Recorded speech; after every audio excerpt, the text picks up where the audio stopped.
నమస్తే, నేను ప్రియాంకారావు. వైవి సుబ్బారెడ్డి గారు అంటే జగన్మోహన్ రెడ్డి గారికి బాబాయ్.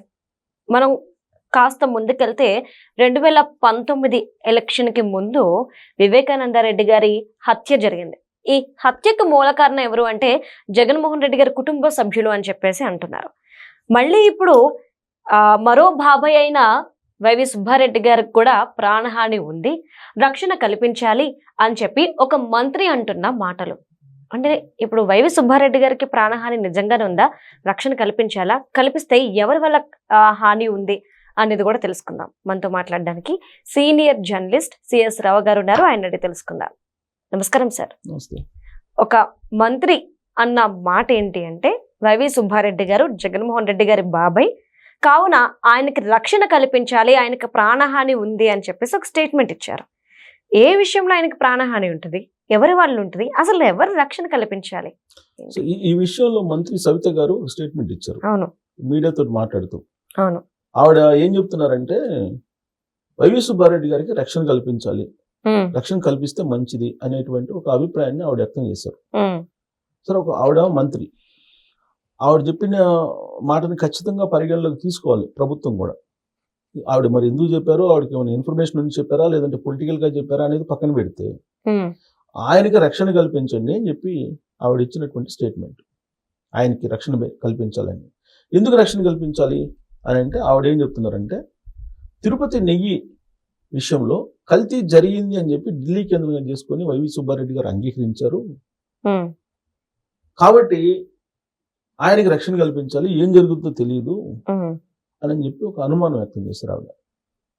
మరి ఆవిడ అనుమానాన్ని మనం కొట్టిపారేద్దామా అని అంటే మంత్రి ఆవిడ ఎవరో మామూలుగా ఎవరో దోనబోయే వాళ్ళు ఇట్లాంటి కామెంట్లు చేస్తే ఏదో పట్టించుకోవాల్సిన అవసరం కూడా లేదు. కానీ ఆవిడ మంత్రి హోదాలో ఆవిడ అనుమానం వ్యక్తం చేస్తున్నారు. పైగా కోట్ చేశారు. ఏం చేశారు? నెయ్యి కల్తీకి సంబంధించి నెయ్యి కల్తీ జరిగింది అని చెప్పి ఒప్పుకున్నారు ఆయన ప్రెస్ మీట్ లో. కాకపోతే జంతు కొవ్వు అని చెప్పి చంద్రబాబు నాయుడు గారు అన్నారు, అది లేదని చెప్పి సిబిఐ చెబుతుంది. కానీ కల్తీ అయితే జరిగింది అని చెప్పి చెబుతున్నారు. కల్తీ జరిగిందని సిబిఐ చెప్పింది కదా, ఇంకా నేనేం చెప్పేది, కల్తీ జరిగింది కదా అని చెప్పేసి అన్నారు, ఒప్పుకున్నారు. ఒప్పుకోవడంతో ఇప్పుడు బాబాయ్ పరిస్థితి ఏంటి అనేటువంటి సందేహం వ్యక్తం చేస్తున్నారు. సరే, ఇప్పుడు ఏదన్నా ఒకటి జరిగింది అనుకోండి, ఇంకా అన్నీ అలానే ఉంటాయని చెప్పేసి అనుకోవటానికి లేదు. ఇప్పుడు ఆ రోజున వివేకానంద రెడ్డి గారిని మర్డర్ చేశారు. సరే, ఆ మర్డర్ వెనుక ఎవరున్నారు ఏంటి అనేది సిబిఐ షార్ట్ షీట్ లో పొందుపరిచారు. కానీ ఆ మర్డర్ జరిగిన వెంటనే ఎవరి మీద వేసేసారు? అది చంద్రబాబు నాయుడు గారి చేతిలో గొడవలు పెట్టేశారు మరుసటి రోజు వాళ్ళ పేపర్లో. అంటే తెలుగుదేశం పార్టీ వాళ్ళే చంపేసేసారు అని. తర్వాత ఆలస్యంగా తెలిసింది ఏంది, జగన్మోహన్ రెడ్డి గారికి సంబంధించిన కుటుంబ సభ్యులే దాంట్లో ఇన్వాల్వ్ అయి ఉన్నారనేది సిబిఐ వాళ్ళు షార్ట్ షీట్ లో పొందుపరిచినట్టు అంశం కదా.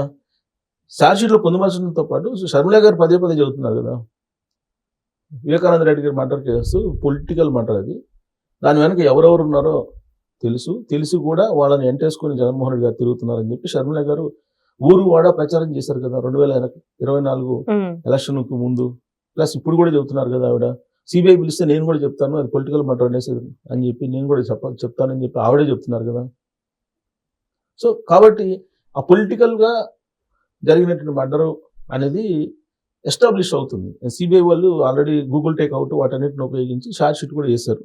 ఇప్పటికి కూడా అసలైనటువంటి దోషులను శిక్షించలేదని చెప్పి ఆవిడ సుప్రీంకోర్టుకి వెళ్ళి సునీత గారు పోరాడుతూ ఉన్నారు.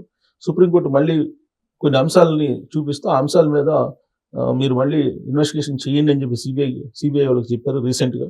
ఆ కేసు ఇంకా కొనసాగుతుంది. అది ఎప్పటికీ ఫైనల్ చేస్తారో సిబిఐ వాళ్ళు వాళ్ళకే తెలియాలి. సునీత గారికి ఎప్పుడు న్యాయం జరుగుతుందో. ఇప్పుడు ఆ కేసులో ఫస్ట్ చంద్రబాబు నాయుడు గారి చేతిలో గొడవలు పెట్టారు, అది జరగగానే మర్డర్ జరగగానే. ఆ తర్వాత ఏం చేశారు, అసలు ఈయనకి 2 సంబంధాలు ఉన్నాయి, ఇంకొక వేరే కాంట్రాక్ట్ కూడా ఉంది, వివేకానంద రెడ్డి గారికి 2వ భార్య ఉంది, వాళ్ళ వైపు నుంచి జరిగి ఉంటుంది అని చెప్పి ఒక డౌట్ ఎక్స్ప్రెస్ చేశారు. తర్వాత ఏం చేశారు, తర్వాత డౌట్ ఎక్స్ప్రెస్ అసలు సునీతనే ఆస్తులకు సంబంధించిన విషయంలో సునీత భర్త ఇద్దరు కలిసి చేసుంటారు అని చెప్పి ఒక డౌట్ ఎక్స్ప్రెస్ చేసి ఆ కోణం నుంచి మీరు ఎందుకు ఇన్వెస్టిగేషన్ చేయరు అని చెప్పేసి క్వశ్చన్ చేశారు. ఇలా రకరకాలుగా తిప్పుకుంటూ వచ్చారు. అసలు ఏం జరిగింది అనేది దస్తగిరి అప్రూవ్గా మరి మొత్తం చెప్పారు కదా ఆ కేసులో. కాబట్టి ప్రజలకి క్లారిటీ ఉంది. ప్రజలకు క్లారిటీ ఉంది. ఎవరు జరిపారు అని గూగుల్ టేక్అవుట్ చెప్పేసింది. అవును. కానీ ఇవాళ కూడా ఆ కేసుకు సంబంధించి ఫైనల్గా సిబిఐ వాళ్ళు చెప్పలేదు. ఛార్జ్ షీట్లో అనుమానం వ్యక్తం చేసి ఛార్జ్ షీట్ వేశారు చెప్తే. దీన్ని బేస్ చేసుకొని అది అనేకమైన ఇన్సిడెంట్లని జగన్మోహన్ రెడ్డి గారికి లేదంటే వైఎస్ఆర్ కాంగ్రెస్ పార్టీకి ఆపాదిస్తున్నారు, అనుమానిస్తున్నారు, ఆపాదిస్తున్నారు. ఆ మధ్యలో 2024 ఎలక్షన్ ముందు విజయమ్మ గారు అమెరికా వెళ్ళారు ఏదో పని మీద. వెళ్తే ఆవిడ కావాలని వెళ్ళిపోయింది, భయపడిపోయి అన్నట్టుగా ప్రొజెక్ట్ చేసింది సోషల్ మీడియా. సొంత తల్లిని ఎవరు చంపుకుంటారు? సొంత తల్లిని అయితే ఎవరు చంపుకోరు కదా. కానీ ఆ యాంగిల్లో ప్రొజెక్ట్ చేశారు. ఆవిడేదో ఒక కారులో వెళ్తుంటే ఆ కారుకు సంబంధించి 4 టైర్లు పంచర్ అయిపోయింది. పంచర్ అయితే వెనకేదో గుద్దుకోవడం ఏదో జరిగింది. దాన్ని కూడా ఏదో మ్యాప్ చేసేసి ఫైనల్గా వేసేయాలని చూశారు అన్నట్టుగా ప్రొజెక్ట్ చేశారు. అంత దారుణంగా ఉంటారా? ఉండరు. అంత దారుణంగా ఎందుకు ఉంటారు? కాబట్టి ఏదైనా ఇన్సిడెంట్ జరిగినప్పుడు యాదృచ్ఛికంగా జరిగిన వాటిని కూడా అప్పుడు బాబాయ్ మర్డర్ జరిగింది కాబట్టి ఆ కోణం నుంచే చూస్తారు జనరల్ గా. అప్పుడు అంటే బేసిక్ గా అనుమానాలు వ్యక్తం అవడానికి రీజన్ కూడా 4 టైర్లు ఒకేసారి ఎలా పంచర్ అవుతాయి అన్న క్వశ్చన్ దగ్గర నుండే కదా సార్ రేజ్ అయింది. అదే నేను చెప్పేది అదే, ఒకటి జరిగింది కాబట్టి ఇప్పుడు ఎవరైనా ఒకరు దొంగతనం చేస్తారనుకోండి, పట్టుబడతాడు. ఇంకా ఇప్పుడు తర్వాత జరిగేటువంటి దొంగతనాలు ఏమైనా ఉన్నాయి అనుకోండి, ఫస్ట్ పోలీసులు ఎవరిని అనుమానిస్తారు? ఆ దొంగని అనుమానిస్తారు, దొరికిన దొంగని అనుమానిస్తారు కదా. అలాగే ఇప్పుడు వివేకానంద రెడ్డి గారి మర్డర్ కేసులో ఏం జరిగింది అనేది ప్రజలందరికీ తెలిసిపోయిన తర్వాత, ఆ తర్వాత ఏం జరిగినా సరే వాళ్ళ ఫ్యామిలీలో అలాంటిదే పోర్ట్రేట్ చేస్తున్నారు. అలా ఉండొచ్చు అని చెప్పి పోర్ట్రేట్ చేస్తున్నారు. కానీ జగన్మోహన్ రెడ్డి గారిని దేవుడిలాగా కొలిసేటువంటి వాళ్ళు ఉన్నారు వాళ్ళ పార్టీలో, వైఎస్ఆర్ కాంగ్రెస్ పార్టీలో. వాళ్ళు ఎందుకు నమ్ముతారు? నమ్మరు కదా. మీరు అనుమానం వ్యక్తం చేస్తున్నారు, ప్రత్యర్థి పార్టీ నుంచి మీరు అనుమానం వ్యక్తం చేస్తున్నారు. అలాగే వైఎస్ఆర్ కాంగ్రెస్ పార్టీ వాళ్ళు కూడా తెలుగుదేశం పార్టీ వాళ్ళ మీద అనేక అనుమానాలు వ్యక్తం చేస్తూ ఉంటుంది రకరకాలుగా. ఏమని లోకేష్ గారు సీఎం కాబోతున్నాడు అని చెప్పి అంటారు ఒకసారి